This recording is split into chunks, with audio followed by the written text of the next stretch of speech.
Now, I have absolutely no idea what big philosophical issue could be rattling around through the average bloke's brain like a marble in a big empty vessel. But I am sure if you went into any club or pub along the east coast of Australia and raised this issue, the resulting feral frenzy of discontent would be like a pack of wild dogs taking on a half-crazed warthog. Philosophy is not something the average bloke is going to trip over in the sports section of the yellow tabloid press. A press that formulates their content to the intellectual level of a 13-year-old. But this is a big philosophical issue in the bloke universe. Which is more boring, golf or fishing? I think that any judgment that I made on this issue would be pretty unbiased, as I'm crap at one and semi-crap at the other. Not that I actually have an opinion. Oh, what? And you think I'm biased because of my underwhelming accomplishment at both pursuits, and I'm going to rain on both parades? Well, if I was brilliant at both, I'd proclaim them both to be the greatest endeavours that could be undertaken in modern existence. Well, we will see. Now, golf. We all know these days there is massive money in professionally taking a stick and walloping a small white ball towards a hole in the ground. You can literally be paid a small fortune. Actually make that a large fortune for your prowess at doing that, especially if you do it better than anybody else on the day. But what about doing it not for money, but just for the enjoyment of the activity? How much joy is that in real terms? Getting somewhat poetic, I find there is a certain mythic aspect to golf. Across a lifetime, it is the human reenactment of the myth of Sisyphus. And if futility does not bring mirth and fulfillment, then perhaps the self-inflicted mental pain of being chained to a rock and having raptors tearing at your vital organs is your bent. Golf wouldn't be popular unless it was meaningful in some way. And perhaps that intangible meaning is the allure of golf. One thing is definitely for sure. On a golf course, you can observe. Ooh, almost got a duck. Madness, joy, anger, suffering. We'll go in. Ah, Russell, it's about the 4th time you've done that. Calm, frustration. Oh, not again. But love escapes the fevered realm of the golfer. It is more King Lear than Shakespearean love sonnets. Regardless of the roller coaster ride of emotion it may embody, you are still out in an ever-changing seasonal environment and not limply draped in front of some blathering, mindless banality of a reality TV show. Especially the cooking, home renovations and pop cultural karaoke drill that is spewed forth. Surely people want to scream for that wasted time from their life to be returned or at least compensated for. I read one enthusiast's description of golf, which said, "It's not a game for hooligans, etiquette being an integral and inextricable part of the game, loved by dedicated sports people the world over. So, don't do donuts on the greens in your golf cart or burnouts on the fairway." Okay, so no hooligans. But what is the model of true golfing behaviour? A disciplined manner is expected of all players, the code of conduct expecting courtesy and sportsmanship at all times. Ha, yes. So language most blue and temper most foul will not be encountered on a golf course. Yeah, nah. A single word reply to that. Blokes. It is said that some people throw themselves into golf as it is some form of temporary distraction from their weekly reality. They kind of replace their weekday frustrations with other frustrations that are centred around being on a golf course. In relation to golf as an escape, there is actually a new challenger in the headlights: video games. And they appear to have now aggressively stepped in to prevent any contact at all with the real world. But in playing video games, you will never have the aroma of the cut green, or feel the cool breeze on a warm day, or be rootling around under dense bushes, getting to know the natural world intimately as you search for the blasted golf ball. Okay, smarty. So you have a fan and you've just opened a packet of kale. Gaming is still more the voyeur of reality situation compared to golf, where you are a participant in a very real, tangible reality, sometimes laughably so. Oh, it ran down again.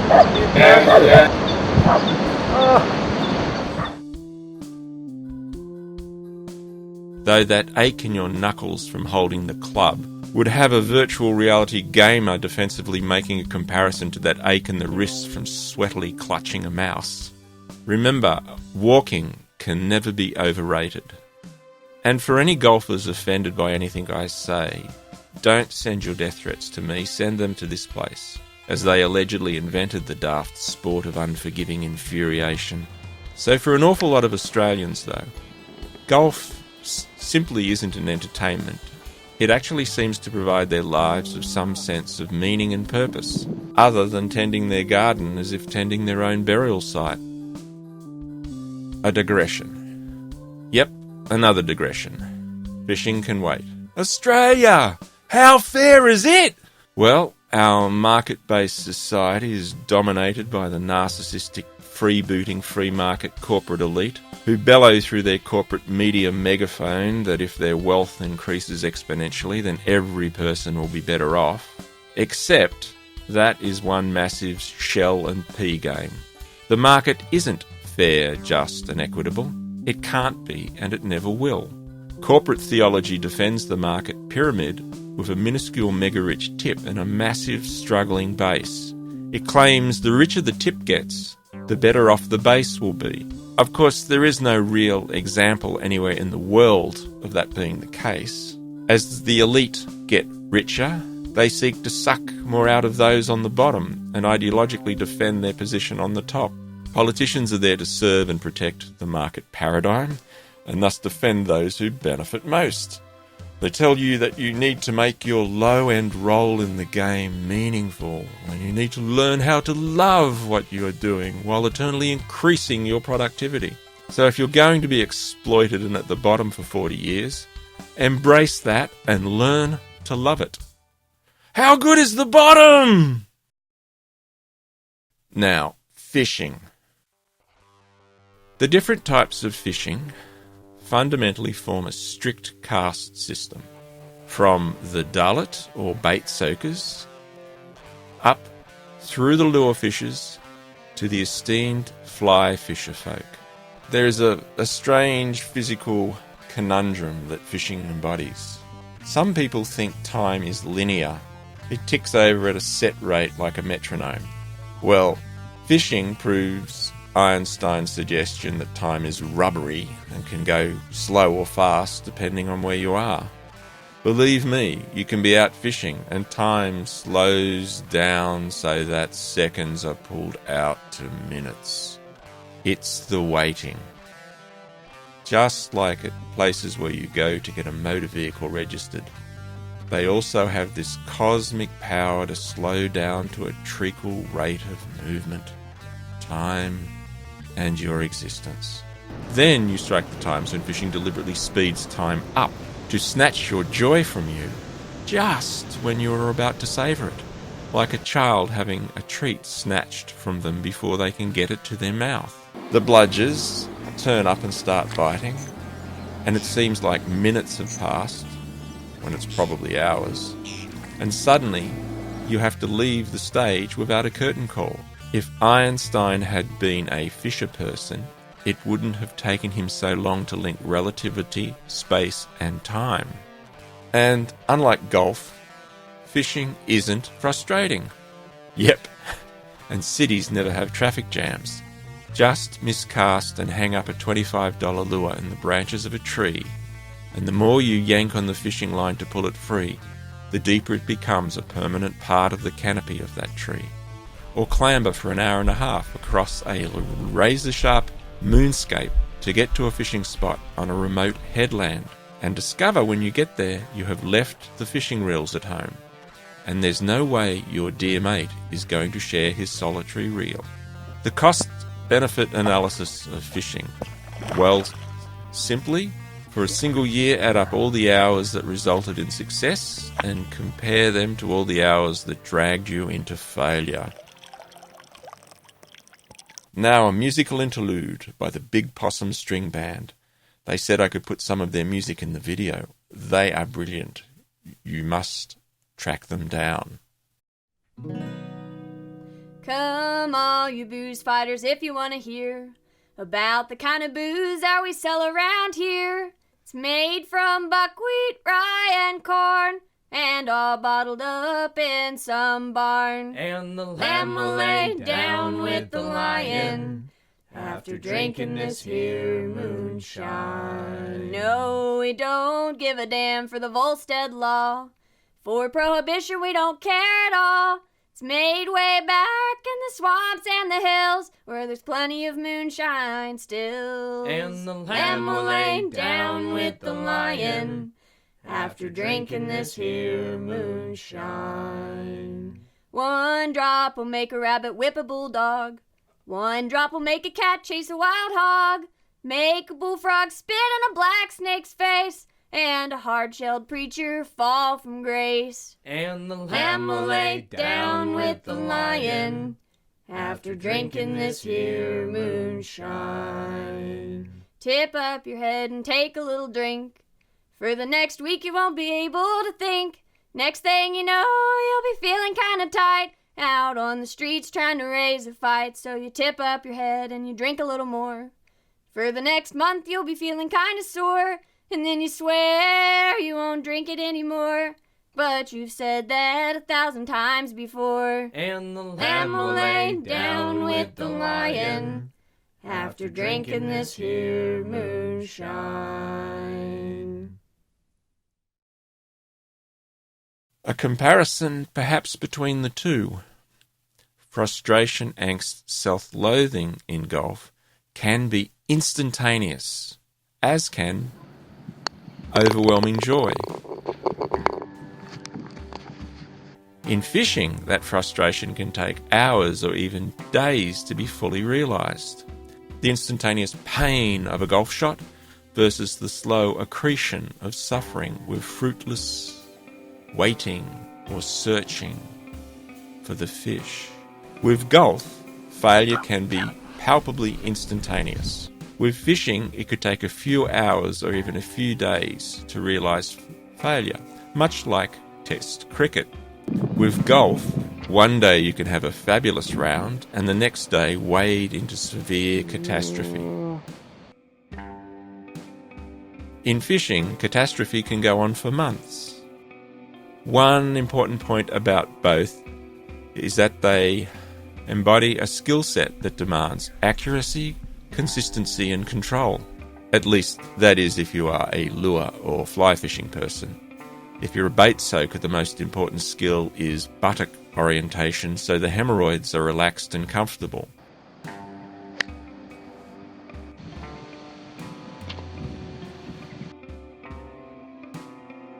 After golf, you can come back to the sheds with the aroma of manly sweat. With fishing, it can be more like you have applied a burley bucket deodorant. What is clear is that both take you through a wide array of human emotions, so neither can be labelled boring. And more importantly, both place you out in the natural environment with potentially a myriad of sometimes magical experiences being put before you by nature. Some comic,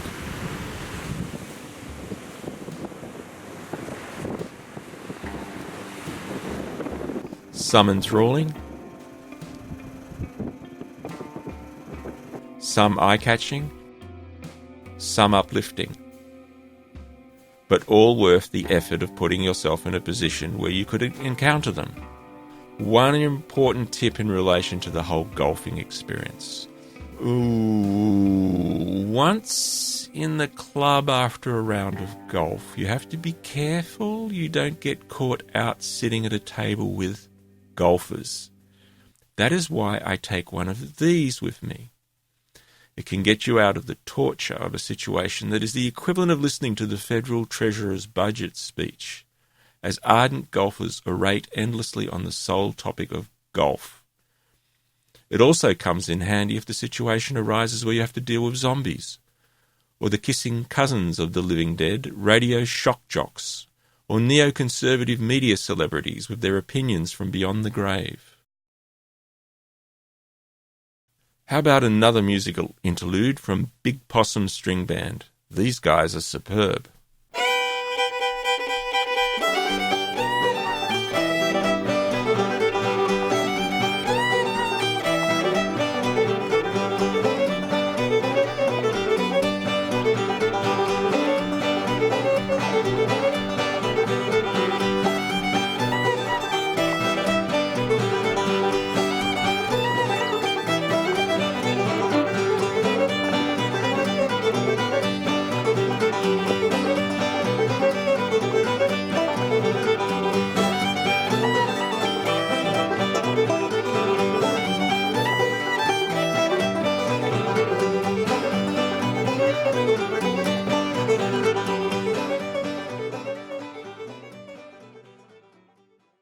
So the ultimate question still remains unanswered.